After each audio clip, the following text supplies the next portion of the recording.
Hey, you, are you still hiding in the shadows? Are you still in the background over there? And are you stuck because you don't know which decision to make? You don't know what to do next.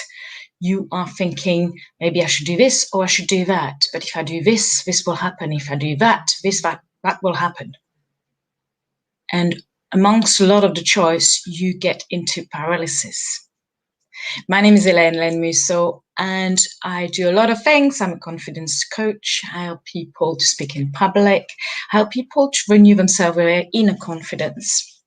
And today we're talking a little bit about making decision and allowing ourselves to make decisions so we can move on. Because if we don't make decision, we end up talking us on we end up talking and talking in our heads about should I do this, should I do that, maybe I should do that, maybe I should do this, and eventually this eat us alive. This is really quite difficult because in our heads we get really uncomfortable and we get to the point where we don't make any decision, and I suppose we are in a paralysis time.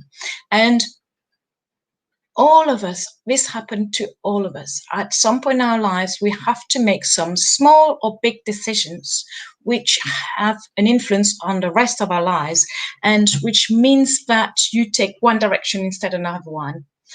Sometimes it's small, sometimes it's big. And obviously the big decision, like for example, when I decided in 1989 to come and live in England, but it was a big decision to leave a certain type of living in my country to embrace a different type of living. And I had to decide whether or not it was worth it. And obviously, I'm still there in the UK, I still live in the UK, so it was definitely worth it. And I've learned a lot of things along the way. But every so often, depending where I'm at, I and lots of people around me face the need to change or the need to adjust to something new, something happen. And we don't always know which way to take. And we could take different paths. I don't know if you have ever seen Sliding Doors, which is a film where they show us, it's quite an old film, I think, now, they show us the possibility of what will happen if you take that decision or this decision. And it's about, if I think it was in India, if I don't remember the details, but I think if the girl just jump in the underground at a certain point, she meets some people and certain things happen. And if she doesn't, something else happen. But it's that decision, and it's a small decision, like sometimes talking to someone on the train, to go back on the train, can influence what you did. Many years ago, I was asked to do a workshop on change management, and I'm definitely not an expert on change management. And I was actually petrified. I was saying, oh God. But being the way I am, I was thinking, yes, I'll do it. I'm sure I'll find a solution. And a few days later, I jump on a train, talk to the person next to me. I was full of my ideas about change. What am I going to talk about? And the guy looked at me and said, you are in front of a change management expert. Use the change curve. I've used the change curve. I've made other videos. I'll try to see if I can link it up on the change curve. And the change curve has actually changed my life in the sense that I understand the feelings, the emotion we go through when we're confronted by change. So this is going a bit further. It's about making decisions. What can you do to help yourself, especially if you are in a state of paralysis where you're thinking, I don't know what to do. When I get into that state, I usually wake up at night in a sweat, and then I have to get up and I have to write something down. And some people might call it, like my good friend Jill Clark, journaling. But trying to put your thoughts on paper means that in a way you sort of unload it to paper. And you can make sense of the past and start looking towards the future. And this is a very useful thing. Write it down. I usually write it down at night, and then by the time I've done that, I just can move on, or at least I can go back to sleep. I think that's really helpful. The second thing, which I think is really helpful, is sometimes to sit with it, to just wait for it to be within you. And it's okay, I haven't got all the answers, but I'm not in position to make a decision now. And I have seen in the past some people make quite fast decisions, and they haven't really thought of the consequences of this decision, maybe to other people or even to themselves. And I think sometimes we are rush into a decision, we might regret it. And I think living with regrets is not an option. You have to think, okay, I've made a decision. I looked at the pros, I looked at the cons, I followed my heart, I followed my head, I followed myself, I decided, and I'll ask for advice, and then I made that decision. So it's quite important that you sit with it. You don't just jump and thinking, I'm going to do this. Because I think if you jump on one thing to another, you first of all don't necessarily finish where you're at. And you possibly will feel a sense that you never complete anything.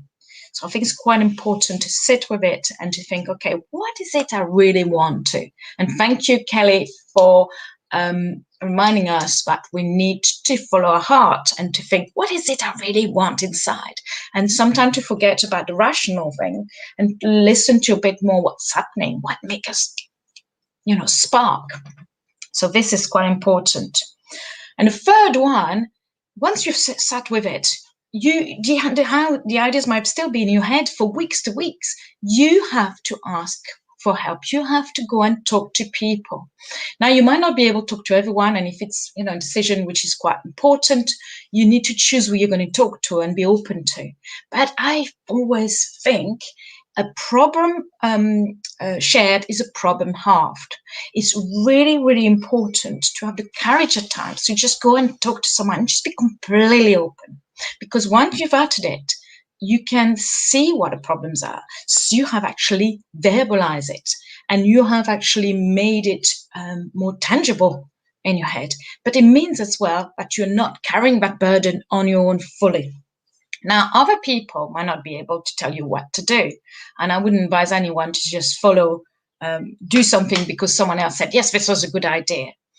On the contrary, you have to make your own decision. You have to feel that it's your choice, that it's your decision. Because if you follow someone else's, then it might still not be right. And a few months down the line, you'll be confronted with the same problem, thinking, I've made the right choice, should I have done this, should I have done that? So I think it's quite important to still listen to yourself. But sharing it would mean that clarity will come later on. So these are 3 tips. Sit with it, write it down, get some help. Okay, there's lots of things you could do, but this is, as a coach, my way of coping with my own anxiety at times and my own, fears of where am I going next? What's happening? Okay, it is, as I make this video, we are in May 2021, and at the Hearts and Business is the month of change. Everyone, we're embracing new things and embracing new way of being. We are coming out in England out of the lockdown, and there's quite a lot of fears and anxiety around that, meeting people again, deciding what we want to do. So it's a good month to reflect on that. And if you want to come and join me, especially if you run a business, but you don't have to, I'm running a course called Confidence on Camera, and it's using lives and videos to basically refine your message. There's a link below, so just have a look, check me out, make a decision, come and work with me. On that note, Ellen Musso, ellenmusso.com, you can check me out there as well, and check my link. Okay, bye-bye. Have a fantastic day.